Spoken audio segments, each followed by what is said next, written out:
Welcome, Washingtonians throughout, family, friends. I am so delighted to have you here with us today. It's a special, special day for us. I am Jilma Meneses, the Secretary of Washington State's Department of Social and Health Services. As you know, we serve about 3 million Washingtonians throughout. And I have the pleasure today, because we're being joined by some incredible people. I'm joined by Mr. Ernest Covington III, our new director of the Office of Deaf and Hard of Hearing. He promotes choice, independence, and safety through innovative services for seniors and people with disabilities. We're also joined by Dr. Karen Johnson, otherwise known as Dr. J, the first director of the Governor's Office of Equity. She's going to properly introduce our keynote honored guest today in a bit, Dr. Cornel West, who I might add is probably the most eloquent, charismatic, compassionate orator alive today. And I had the pleasure of hosting him when I was at Portland State University, and where over 3,000 students, they blessed us by blessing him with a blanket. It was a beautiful honor, honoring him for the message he gave us of love, peace, and unity. And I am pleased now to have my sister, Dr. J, introduce him properly and welcome Dr. Cornel West. Please, Dr. J, do us the honor. Thank you, Sister Secretary Meneses, for giving me the honor of joining you today and introducing my hero, Dr. Cornel West, the Dietrich Bonhoeffer Chair at Union Theological Seminary. And thank you everyone for tuning in today to hear him. The grandson of a Baptist minister, Dr. West graduated from Princeton and Harvard and focuses on the role of race, gender, and class in American society, and the means by which people act and react to what he refers to as their radical conditionedness. Dr. West teaches philosophy and religion, African-American critical thought, and a wide range of subjects, including the classics, philosophy, politics, cultural theory, literature, and music. He has written 20 books and has edited 13. And he is best known for his classics, Race Matters and Democracy Matters, and for his memoir, Brother West, Living and Loving Out Loud, and we are going to experience that today. His most recent book, Black Prophetic Fire, offers an unflinching look at 19th and 20th century African-American leaders and their visionary legacies, to include Frederick Douglass, W.B. Du Bois, Reverend Dr. Martin Luther King Jr., Ella Baker, Malcolm X, Ida B. Wells, and he concludes with last words on the Black prophetic tradition in the age of Obama. If you haven't read it, I highly commend it to you. He has a passion to communicate to everybody, not everybody, everybody, in order to keep alive the legacy of Reverend Dr. Martin Luther King Jr. And that's a legacy of telling the truth and bearing witness to love and justice. If you wonder where I get my fire from, you don't have to wonder anymore. It is my pleasure on behalf of the Washington State Department of Social and Health Services to provide a warm, loving welcome to Brother Dr. Cornel West, my hero. Oh, thank you so very much, my dear sister, for you speak from your soul, your heart, your mind, and the best of the tradition that has shaped you. I tell you, Dr. Jake, Sister Karen Johnson, you have a very special calling, and you are executing that calling with a deep sense of vision and courage. And to my dear sister Secretary Jilma Meneses, vision and courage and the ability to connect that courage to execution on the ground. Something is happening in the state of Washington, and it is a kind of spiritual and moral renaissance that has to do with staying in contact with the humanity of all of us. And my dear brother Earnest, the best of Michigan, now in the state of Washington. How blessed this state is to have your tremendous mind and heart and soul. And when I think of Washington, I think of Jimi Hendrix, and I think of his genius, and I think of his compassion, and it embraces physically challenged, the deaf, the hard of hearing, any particular obstacle that people have used to lose sight of the precious and priceless humanity of persons.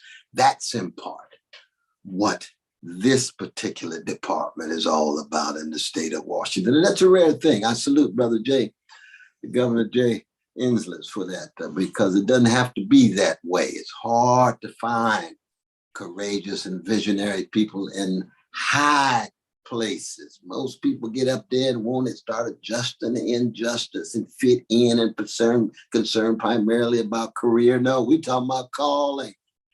We're not talking about brands, we're talking about causes. And so the cause of this department, the cause of what Sister Meneses stuff, the cause of what Dr. Jay and Brother Nestor Campbell told me, that is what we want to focus on. And that has everything to do, of course, with justice. And I want to just begin just briefly saying a quick word about justice, then we'll open it up, because you know, the great Reinhold Niebuhr used to say, any justice that's only justice soon degenerates into something less than justice. Why? Because justice, yes, it's about fairness. Yes, it's about equity. We must be pro-equity, anti-racist, anti-sexist, right across the board. But something deeper than justice informs it, and that's the moral and the spiritual dimensions. You see, I am who I am because somebody loved me. That's not just justice. Somebody cared for me. That's not just justice. You need to have a love of people and a care of people and a genuine concern about people that will constitute the wind behind the concerns of justice. And you need examples of such folk. Because I come from a people who've been hated for 400 years, our indigenous brothers and sisters, 500 years. War against them, but produce love warriors at our best. That's Harriet Tubman. That's Martin King. That's John Coltrane's Love Supreme. The love warriors and the freedom fighters in the face of terror, the wounded healers in the face of trauma, and the joy spreaders in the face of sorrow, like a Louis Armstrong. Joy overflowing every second, but deeply sad on the inside. But everywhere he goes, just like what this department is about, leaving heaven behind, leaving love behind, leaving compassion behind, leaving courage behind, but doing it not in an isolated, individualistic way, but collectively as a group. That's why leadership matters. That's why the three that we see on this screen, I hope Dr. J and Brother Earnest, and then our dear Sister Secretary Meneses, leadership matters in translating that concern about justice with love, care, compassion at the wind at its back in order to reshape the way in which the nearly 9 million brothers and sisters of all colors and genders and sexual orientations and physical challenges in the state of Washington is all about. And people are going to have to look to the state of Washington for best practices. How is it this department can pull it off? What's going on in this state? That's why I'm blessed. That's why I'm honored to be here. Let me stop. I know we're going to have a dialogue and I don't want to go on and on and on, but it's just such a very, very distinctive moment for me to be with such high quality leaders with such power. It's a beautiful thing. It's a beautiful thing.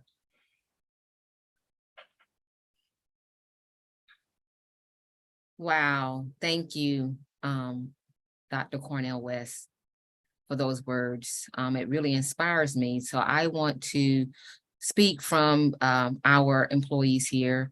We do have a question to you about a community's role to public service.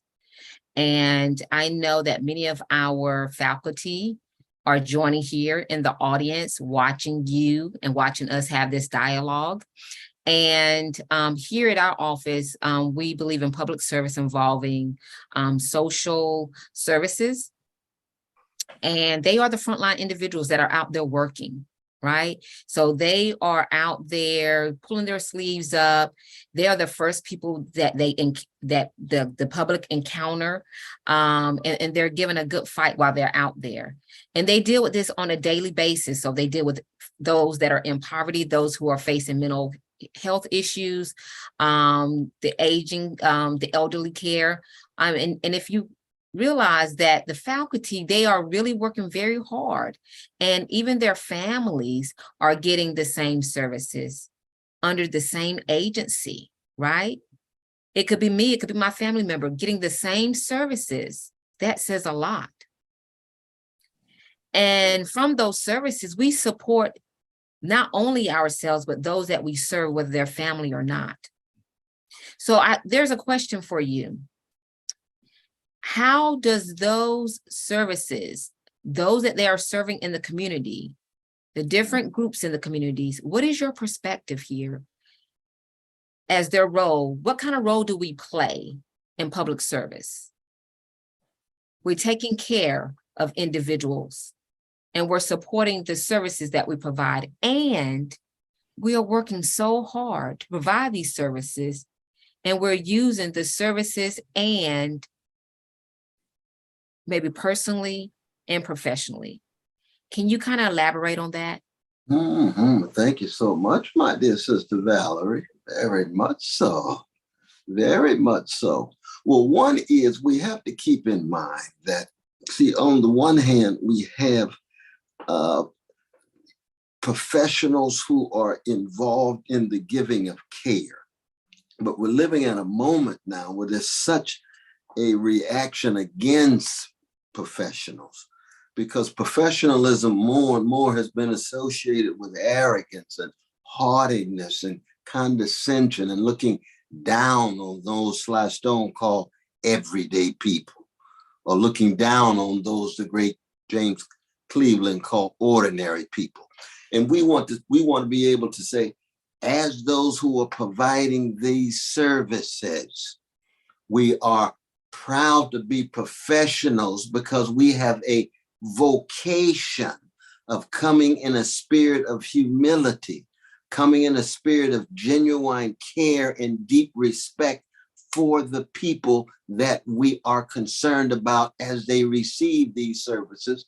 Well, and in part, we want persons that have the same perception toward us when we are the recipients of those services. And this is just a matter of not just the golden rule, but you can't have a democracy without the leaven in that loaf. And the leaven in that loaf is always mutual respect, genuine care, and substantive compassion toward persons who have certain kinds of needs. So no matter what our professional status is, you think, for even myself as a professor, I am in service to my students. Very true. Absolutely. Service. When I got a chance to meet my dear sister Meneses in Portland State, I wanted to come in the spirit of service. Of course, I received that beautiful gift, but a spirit of service. How can I use my gifts in such a way that I'm able to give those gifts to enable others and to empower others, to ennoble them so that they are able to think critically for themselves, love, laugh on their own terms, take their humanity for granted, don't have to choose, don't have to feel as if they have to prove it every day. You know, oftentimes people of color, physically challenged women feel as if we're in a perpetual audition. We got to reprove ourselves all the time. Why? Because the white normative gaze, the male normative gaze, the straight normative gaze acts as if it's the only authority. No, we're on a human continuum. We're on a human continuum. And therefore, those professionals who are providing those services, it's your precious, priceless human beings and citizens that you are relating to. And I know so many of the professionals and caregivers already know this. I'm just saying what they're already doing. But we need to remind ourselves that that's what our calling is. That's what we're here to do. That's what our mission is. And then we got to deal with some of the structural inequality and some of this deeply racist inequality and sexist inequality that's been happening for a long, long time, not just in the state of Washington. Because I know I was reading the state of Washington.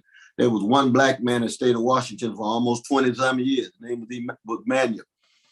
And you figure, oh, that doesn't sound like a welcoming place at all. No, it wasn't. No, it wasn't.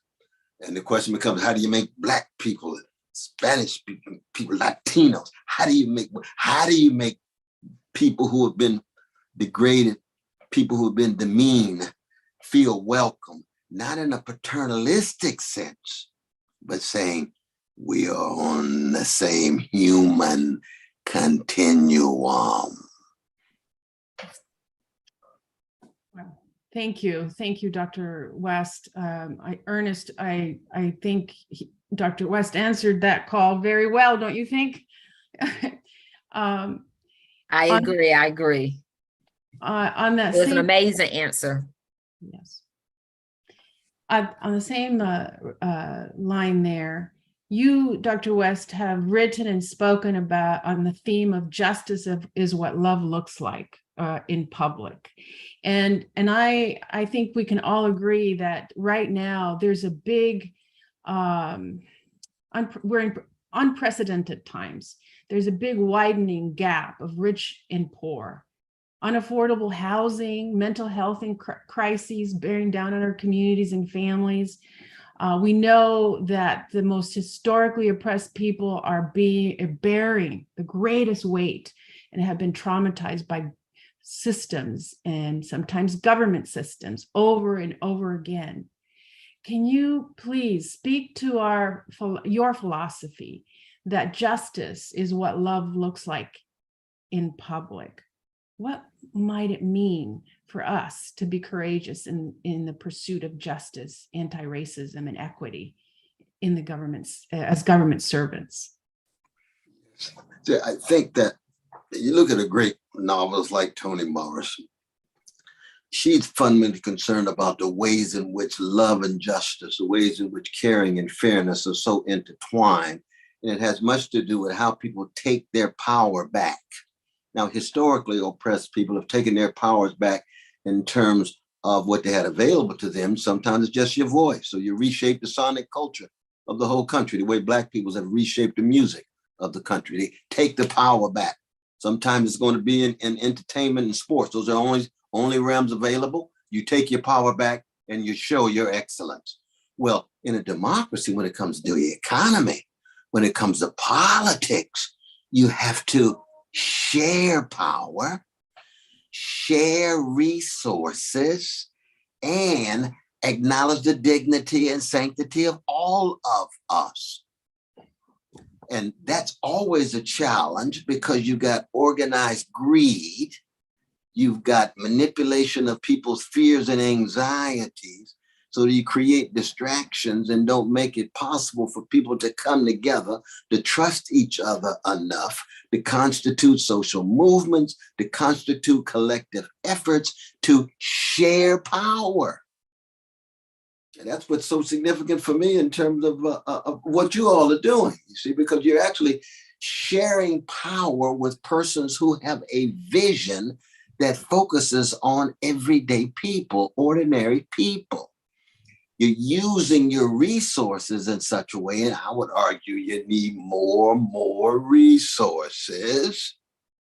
There's so many resources in the private sector, especially in high places, given the grotesque wealth inequality in our society. That was one of the reasons why I spent a lot of time with my dear brother Bernie Sanders, but we won't get into that right now. But they're concerned about working people.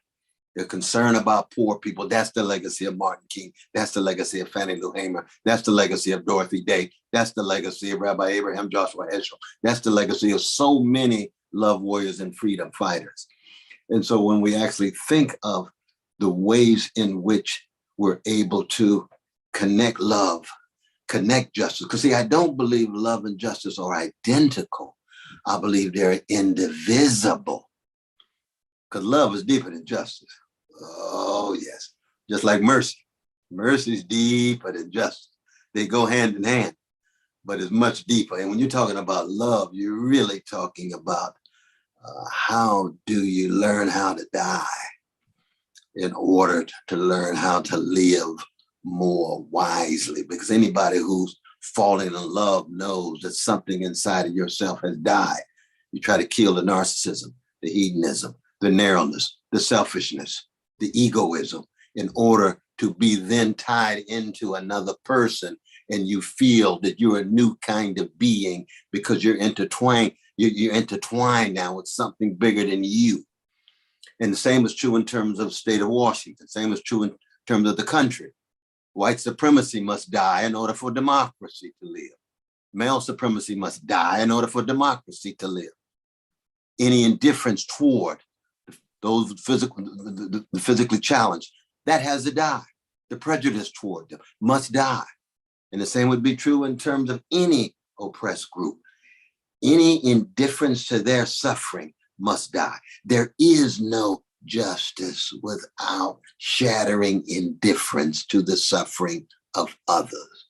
And the great Rabbi Abraham Joshua Heschel used to say, indifference to evil is more insidious than evil itself, because it becomes a whole way of being in the world. You just don't care about folk whose backs are against the wall. You're not concerned about folk who's catching hell, in the language of Malcolm X. And how do you do that? Moral and spiritual renaissance together. Different peoples, different colors, different genders, different classes coming together and saying, we want to share power, share resources, and make sure the dignity and sanctity of all is acknowledged. And of course, I speak as a Christian, so I just believe we're all made in the image of a God, and therefore we're endowed with a sanctity and a dignity no matter who we are. Thank you. Thank you. Well, very well said. Very well said. I appreciate those words very much. They give me hope and encouragement. Earnest, would you like to ask Dr. West another question? Yes, wow, that commentary was very inspirational. I feel like this is the time to embrace love and to make that connection with other peoples. And I have a friend at work. They are in, I think this is a great question about our interconnected struggles from our staff member, Katrin Nelson. She works on our child support teams. She talks about the struggles and inequities that we face. So how do we address the immediate needs of racial injustice, the LGBT and gender identity rights, without leaving other marginalized communities behind, such as people with disabilities and neurodiversity, the deaf-blind community, for example? There's gender rights that come into play. So if we are not focused on the privileged people and we focus on the marginalized community, I want to see how we can support and advocate for people with disability and so forth, right? If we're already focused on people holistically, then we're able to recognize where the needs are, because a lot of the time the deaf and hard of hearing community are overlooked. The disability community is overlooked, and people with mental health or neurodiversity issues are ignored, and their needs are always put on the back burner. So how do we progress? How do we move forward to help us collectively work together without ignoring the marginalized communities? How do we build that collective effort? Can you answer? Do you have any perspective on that? Yeah, appreciate that powerful question, my dear brother Ernest Covington. Indeed, indeed. Well, first, we have to begin on a moral and spiritual note that we must be consistent in our solidarity with all who suffer. And this is not about any kind of algebra of oppression of who is oppressed the most and so forth. This is not about calculation at all. This is a moral and spiritual lens through which we view the world. And therefore, solidarity makes us embrace and be inclusive, not just for virtue signaling purposes, so we're such do-gooders. No, this is how we choose to be human in our brief trek from our mama's womb to tomb. That's how we want to live. That's the kind of witness we want to bear in whatever context we find ourselves. So that's crucial. Now, on the other hand, it's also true. You can't talk about you anti-racists concerned about Black people, or brown people, indigenous people without talking about the disabled who are part of those communities. It's not like you adding something on. They're constitutive of those communities. Ray Charles has a history in Seattle. Ray Charles is not added on to the Black community. His genius has sustained Black, white, red, a host of others. Stevie Wonder the same way. So we have to recognize how constitutive folk are. Same would be true for the deaf and difficult hearing brothers and sisters. And begin there means it spills over to all colors of the deaf, all colors of the blind, all colors of the mute, and so forth. But the only way we do that, I think, in the end, is what you all are trying to do in a very, very historic way here in the state of Washington, which is exemplify and embody what you say. It's so easy to say one thing and do something else. It's what we love about Malcolm X when he said, sincerity is my only credential because I want to say what I mean and mean what I say, and I want to do what I say. Now, none of us can pull that off completely. We try again, fell again, fell better. And nothing wrong with failing better because you just try it again over and over again. We're human beings. We're mortal. Nobody's going to get it completely right. We know that. But in pushing to say what we say and mean and say what we mean, it pushes out any kind of proclivities toward phoniness and fakeness and posing and posturing. You see, this is a very, very seductive thing. You want to say one thing and do something else. No, you say it and you try to do it and you run up against forces. You try to do it again, not just individually, collectively, as a movement, as a group in government. It could be in the mosque, it could be in the church, it could be in the synagogue, it could be in the temple, it could be in the feminist movement, it could be in the anti-homophobic movement, it could be in the anti-transphobic movement, it could be in the workers' movement, it could be in the Black freedom movement. But that solidarity cuts across the board. And for me, of course, it's also international because for me, every flag is under the cross. See, so even nationalism is subordinate to unarmed truth and unconditional love concerned about the least of these. So that's true in Iran right now. That's true in Russia, Ukraine, whoever's suffering. It's true in Ethiopia. It's true in Lithuania. It's true in Tel Aviv. It's true on the West Bank. It's true in South Africa. It's true in Poland. All of those human beings, wherever they are, have exactly the same status and significance. Now, if you really believe that, you're going to get in a lot of good trouble in the language of my dear brother John. Absolutely going to John Lewis. You're going to get in a lot of good trouble because all of us shot through with contradictions and hypocrisy. And so you point out the hypocrisy of others, you ought to be willing to acknowledge the hypocrisy of yourself. Yes. I do believe that all of us are human beings and all of us fall short. That ought to make us more humble but it also ought to make us more tenacious in our attempt to be what we ought to be. Mhm. Wow, thank you. Wow. Yes. Mhm, mhm. Thank you for that, Dr. West. As a follow-up to that, we have a lot of myths in our society, myths around race, myths around class. We know that in our welfare programs and so many others, we're working against outdated and dangerous myths about people in poverty and people of color. Ideas such as getting out of poverty is as simple as pulling yourself up by your bootstraps, or that programs such as food and cash assistance create unearned dependency or handouts. Those are myths, so I would say. But tell us about your take on these myths and how we might create a new narrative on race and class, particularly in our programs and communities. Mhm. Well, when you actually focus on the rich humanity of people, especially vulnerable folk who don't have access to enough resources or quality education, decent housing, jobs with a living wage. I've been blessed to teach in prison for 42 years. Some of my highest moments of pedagogy have been with the brothers in prison.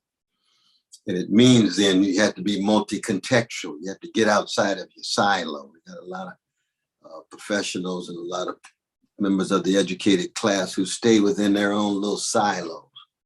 You know, almost 2/3 of our fellow citizens never go to college. See, so if you only people you ever know and talk to are people who got MAs and PhDs and BAs. That's a beautiful thing. There's wonderful people who have those degrees, but you need to break loose. You need to get in context outside and see the rich humanity of folk who never get a chance to matriculate in that way. And so one of the reasons why some of these stereotypes and some of these vicious distortions of the humanity of, let's say, people on welfare is that they don't know any people. So they just take it for granted what a TV show says or what a particular writer will say and so forth. Or if they do know and interact, they're only looking at them through the lens of the stereotype. But when you really spend a lot of time with folk, you recognize, dang, you know, I used to say this about welfare folk, but I know Sister Letitia here, she's been struggling all these years. It's amazing how she's been able to struggle all this time and still preserve her dignity and grace and still be able to connect with her children. That's the best. Now, there's always the worst. That's just like if we start in high places, we start about the worst of our elites. Oh my God, you got levels of gangster activity going on there we don't have a language for. Just look at the Wall Street collapse of 2008, insider trading, market manipulation, fraudulent activity, predatory lending. Those are crimes. How many of them went to jail? Not one. Not one. And I don't want to promote stereotypes of Wall Street brothers and sisters, because I'm sure you got some decent ones there, but they're in a structure, they're in a situation where they're tied toward organized greed. So whatever group you're talking about, you never have monolithic or homogeneous characterization. You have to revel in the humanity of the folk. And that's true for anybody, Blacks or Jews or Muslims or Arabs or Palestinians, or Ethiopians. There's no homogeneous group. There's all these different human beings. There's the best and the worst. Every group has gangsters. So people talking about poor people got gangsters. Okay, look in high places, you'll see gangsters. Look in the middle class, you'll see some gangsters. Islam, great prophetic tradition. There's some gangsters there. My tradition of Christianity, prophetic Christianity, we got some gangsters in Christianity. Or we got some gangsters in Buddhism, but we got prophetic Buddhists too. Hindus, oh, you got some gangsters who are Hindus. And you got some great Hindus too. It cuts across the board. Secular, agnostic, atheists, oh, you got some gangsters there, and you got some wonderful folk too.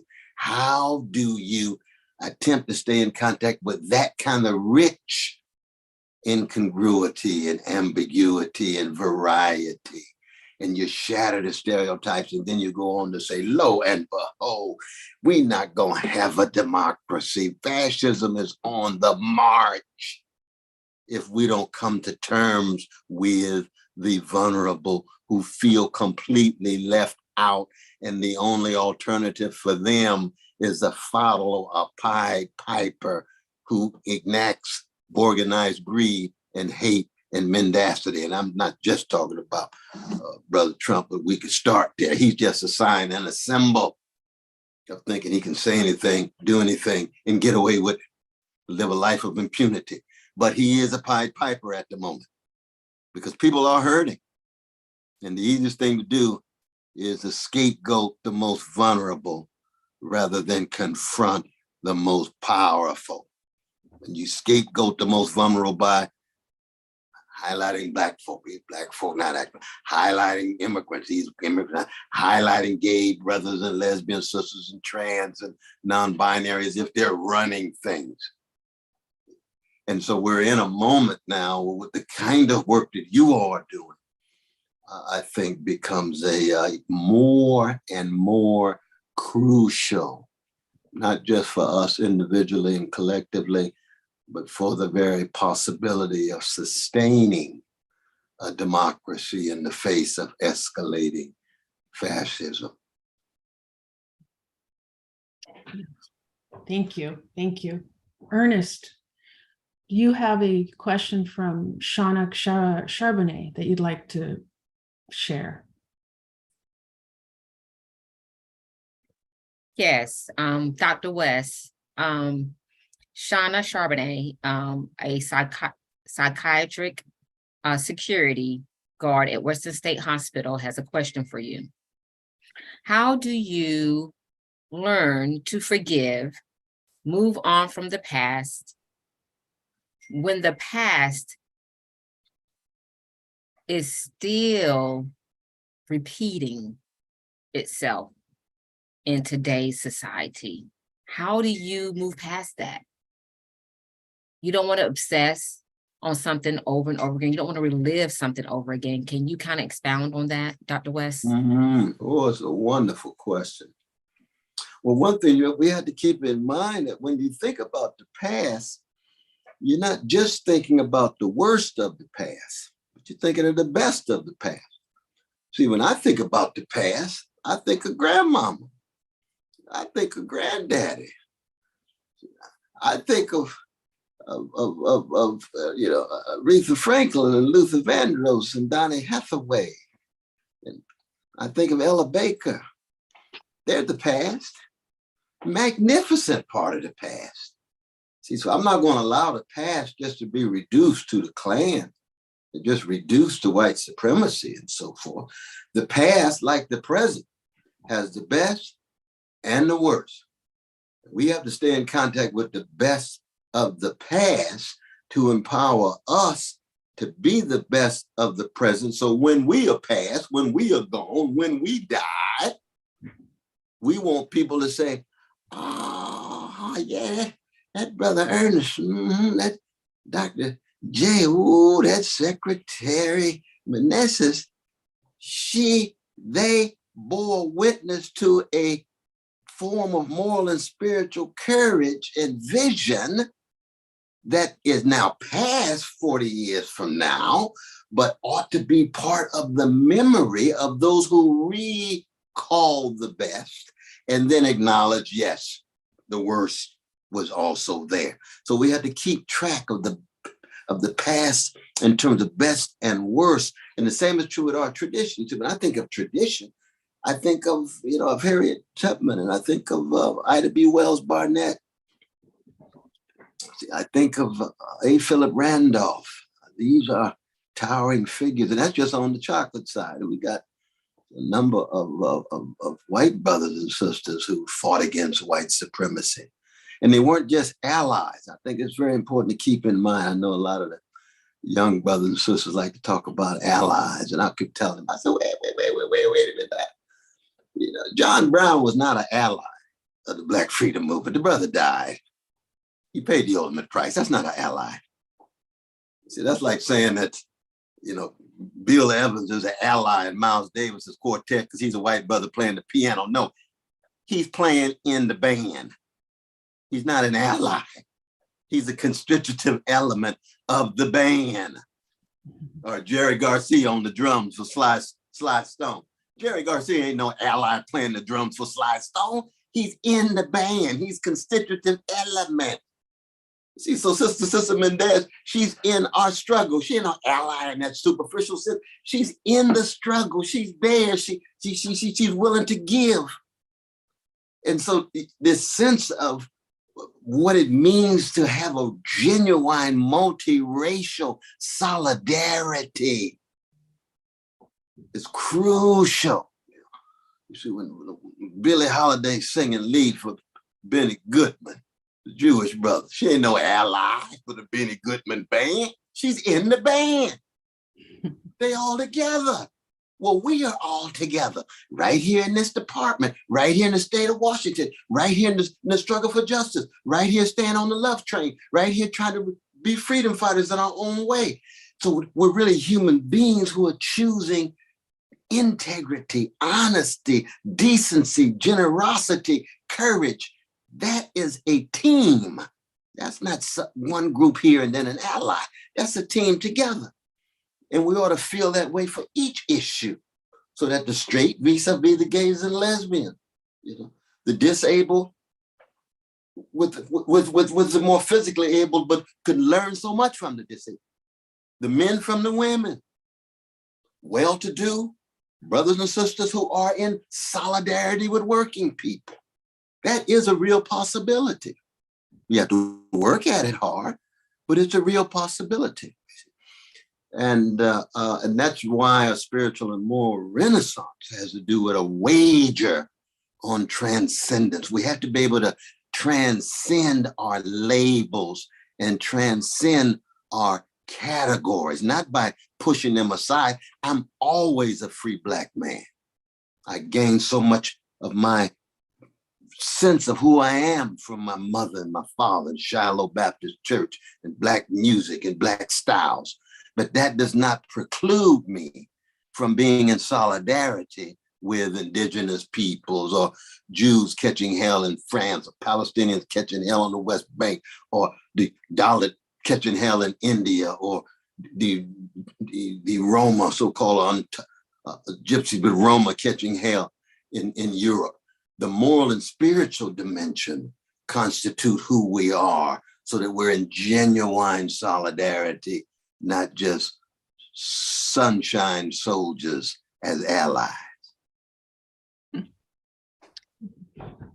Thank you. Thank you so very much. And I know we only have a few minutes left, but I wanted to share one last question with you from our Benjamin Edwards Community Service Division in Tacoma. Benjamin says, in our current environment of overwhelming celebrity influence, what advice would you give to not just younger generations, but to all generations regarding the empathy and social consciousness that we must seek?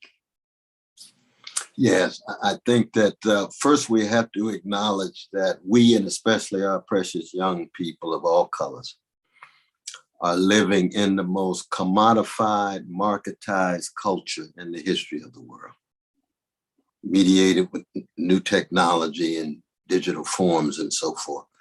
And markets are all about brands, about spectacle, it's about image. It's not about causes. It's not about substantive service. It's not about bearing witness that allows you to cut against the grain. And so the end all becomes success, financial success, success and status, rather than moral and spiritual greatness. And I think one of the things that has to be talked about over and over again is what it really means to attempt to live a life where you take seriously a cause bigger than your ego, and even bigger than your group's ego, but tied to humanity at large, especially given the ecological crisis that we have to come to terms with. Without this kind of consciousness, then the planet goes up. given the ecological crisis we find ourselves. But this is a challenge in such a world, because celebrity is just a particular manifestation of a marketized society that puts spectacle out front, downplays substance. And it's glitz and it's blitz and it's bling bling, rather than let love, justice, and freedom ring.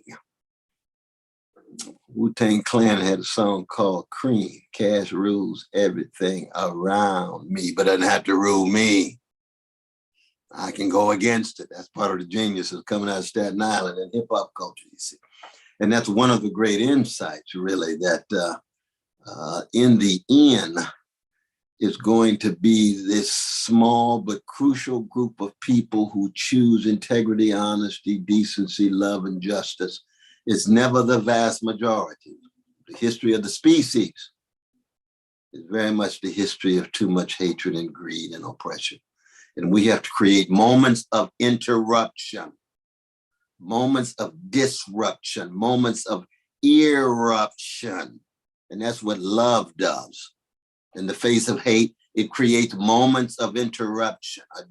Dr. J was talking about kairos, moments that push chronos, routinize time away, and makes each moment something that says something fundamental about who we are as human beings, not just the motion that we go through every day. We see this with the birth of a baby. Oh, that's a moment of kairos. It's the death of your mama. You standing right there at the grave with her in the coffin. That's not chronos, that's kairos. That affects you for the rest of your life. Why? Because you got a love there, you got an attachment there. Something crucial is going on at the deepest level of your soul and heart and mind and body.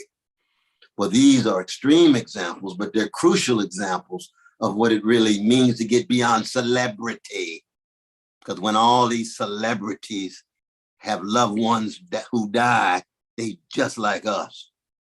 And the question becomes, how fortified are they to come to terms with the loss? Or when they fall in love in a real sense. We ain't talking about the manipulation of lust. We talking about the real thing that Ashford and Simpson sing about. Ain't nothing like the real thing. Have you ever tried it for yourself? You still getting secondhand from somebody else. That's Nicholas and Valerie. That's Ashford and Simpson, the real thing. When you experience that, then you recognize celebrity don't mean that much. Spectacle don't mean that much. No, not at all. And so it is in the struggle for freedom and justice.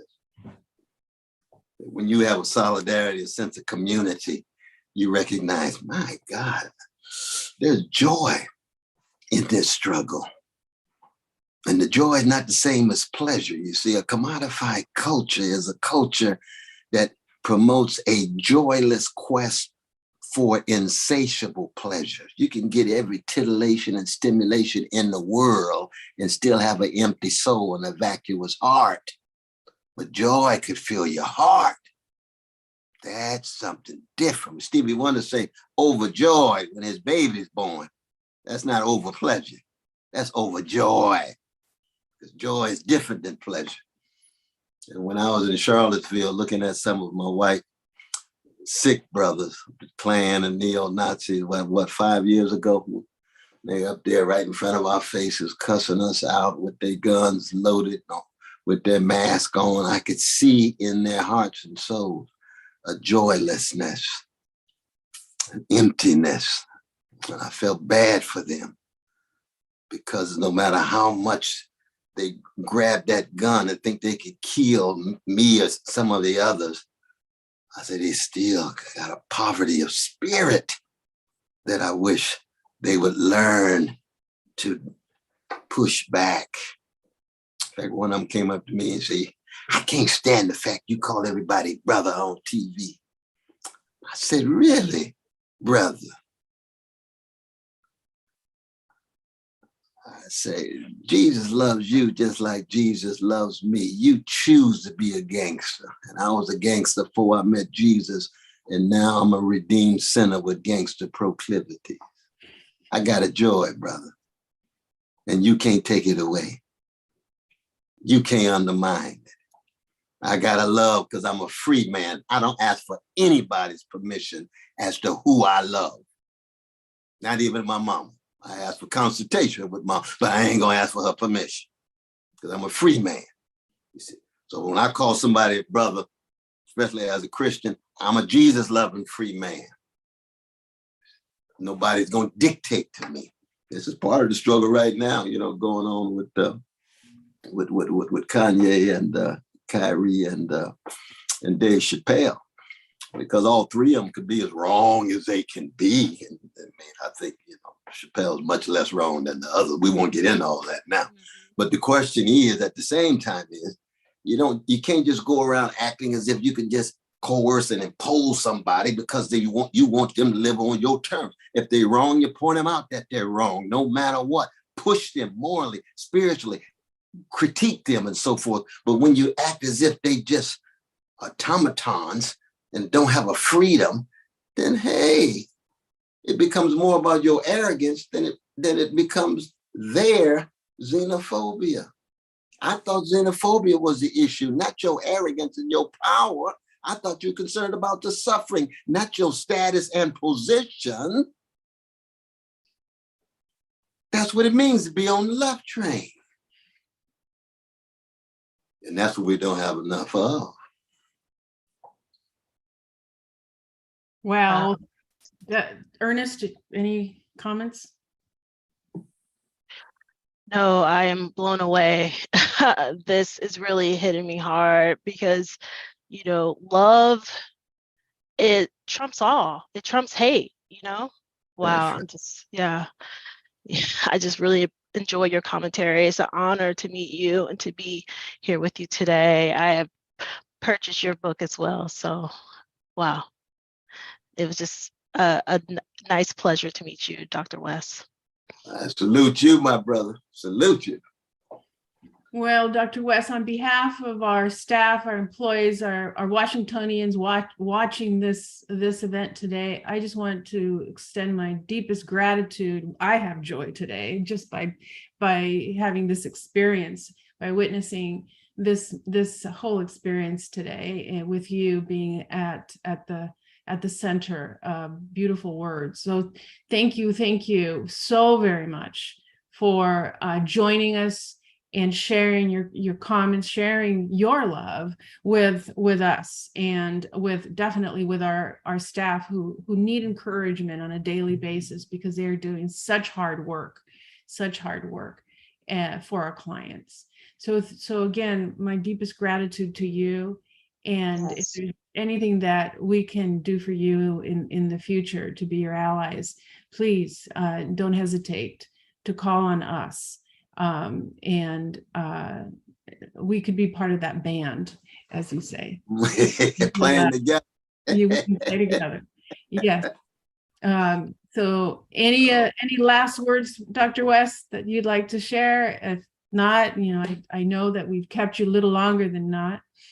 No, but I would just say that yourself and the wonderful and magnificent Dr. J, and the wonderful and magnificent Earnest, and you, wonderful and magnificent, you all just go on and be like Mary Lou Williams, which you got your jazz band making sure that everybody's voice, not echo, but voice is being lifted. That's the anthem of Black people. Lift every voice, not lift every echo.